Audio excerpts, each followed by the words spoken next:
All right, Coach, can you talk about why the time's right for you to step away from Minot State and what your future plans hold for your retirement?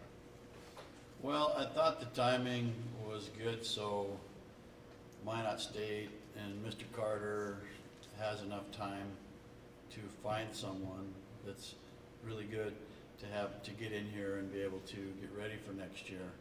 You know, if I had waited till end of June to drop that on them, I didn't really feel that was the right thing to do. They needed some advance notice, so they can get the interview process going and get a coach in place to finish up and do a lot of recruiting, because there's a ton of softball to watch in June and July and stuff. So I just thought it was best for the team and the university to do it that way. Have you thought about like your time off, what you'd like to do with it? My time off, Yeah. I don't know if I'm gonna have much time off. I'm gonna have to find a job, you know.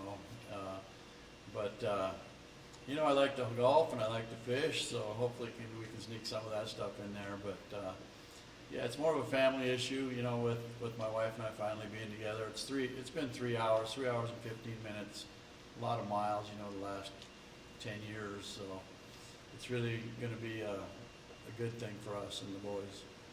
How about, you mentioned family issue, still was it somewhat difficult to leave this program that you feel pretty solidly? Yeah, it's a tough decision. It is, you know, because they're like my family as well. I've really had good times, you know, the last 10 years, and even going back a few years when Mr. Hedberg and Sheila Greengirding gave me the opportunity to come here. You know, I've just been thinking about softball the last, you know, several weeks, but basketball was a huge part of my life then as well too, you know, and those years and the memories I had for the last 10 years, it's awesome. You know, I'm just so appreciative of the opportunity to come here for 10 years, because I'm a Minot State guy. I went to school here. I played for Minot State. I'm very proud of this university. And then to come back later in life and spend 10 years coaching 2 sports here, it was just a great ride for me. I was going to ask you about like just some of your specific best memories here, and now that you're retired from this position, will you be coming back visiting any of the athletic programs a lot? I certainly will be. Um, I've had thoughts of maybe making it to some games next year and watching this current team play, and the new kids that are coming in, I've developed relationships with them. I kind of want to watch them play, and I'm sure I'll be one of the biggest fans.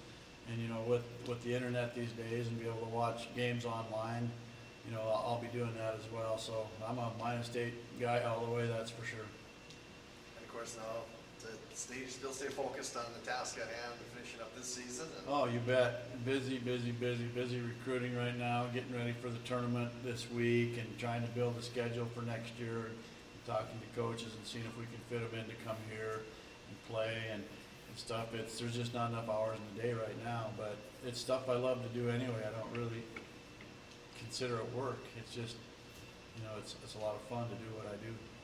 Did your players and staff have a good idea that this was going to be the decision you were going to make, and you expect an even more inspired group, I guess, for this last tournament run for you?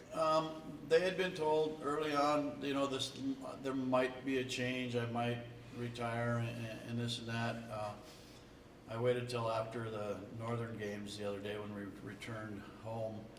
We met down in the dome here about midnight when we got off the bus, and I told them that the decision had been made and stuff like that. So it was kind of a bittersweet moment. You know, we knew that we were still in a battle to get into the postseason and stuff, and that. But I just thought that the timing was best for, like I said earlier, for the university. So that way they can keep building on what we've got going and maybe sneak into the top next year.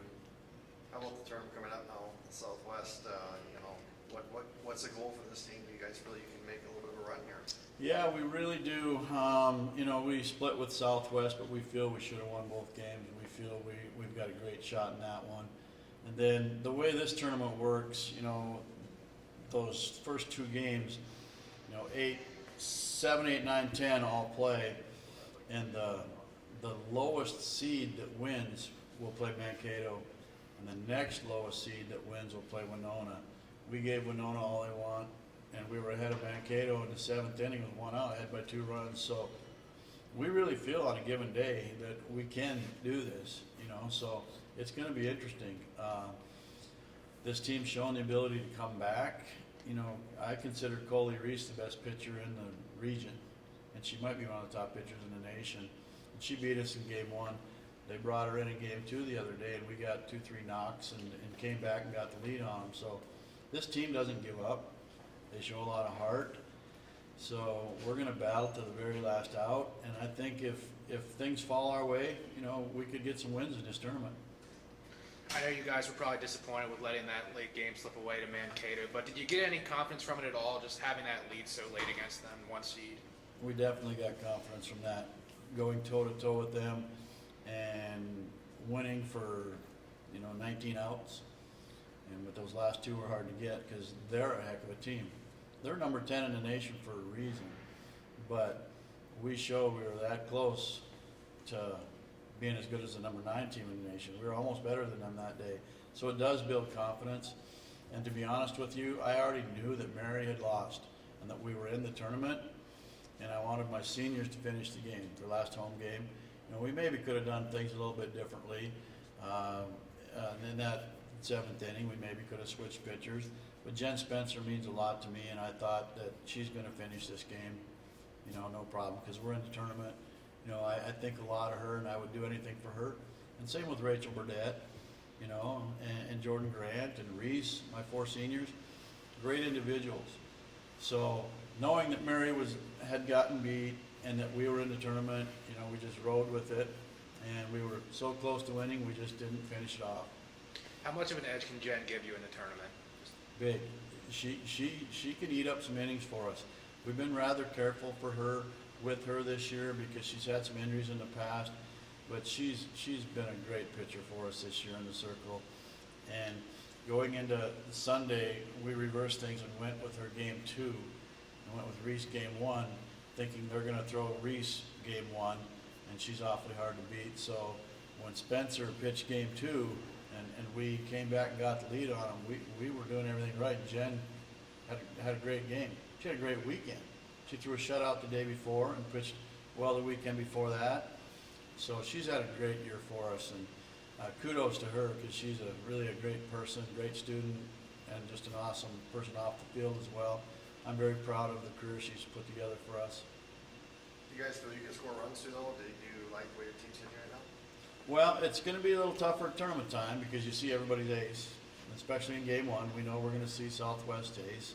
And then when you go to game 2, if we win that one, the team we play hasn't played yet. So we're going to see their ace. It's tough, but our offense has some weapons, If Grant gets on base, it's a double. She's been thrown out one time all year. She can fly, and our 2, 3, 4 hitters are having really good years. Getting Zimmerman's bat back in our lineup after being out all year has really helped us. It stretches us out a little bit. And we pinch hit her the other day, and she got into big RBI in game 1, and then she had a couple knocks in game 2. She's an awesome player, great hitter. I really think if she wouldn't have got injured this year, she had a chance to be player of the year in this league. She's that good. And she's a team captain and a leader. And through all this, having to sit out all year, we've given her the responsibility of calling pitches. She's a captain, she's a leader. And now that she's back, it just gives us a shot in the arm. So that's just another positive for us going into Thursday.